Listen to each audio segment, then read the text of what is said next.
Hi there! In this video, I will give you a quick guide on how you can find your account number through the BMO mobile app.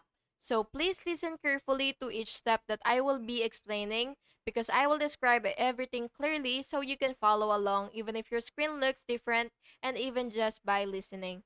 So before starting, make sure that you have the BMO mobile app installed and that you are already logged in, and this will help you access your account information quickly on your phone. So first, you will open your BMO mobile app on your phone, and what you will do is basically you will just have to log in with your username and your password, or biometric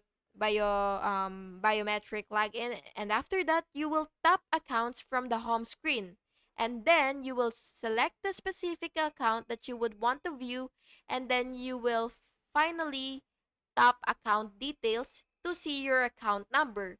Take note for banking purposes, and that's basically just it. Thank you so much for watching this video, and I really hope it was helpful for you. And if it was, please make sure to like and subscribe for more videos like this. Have an awesome day.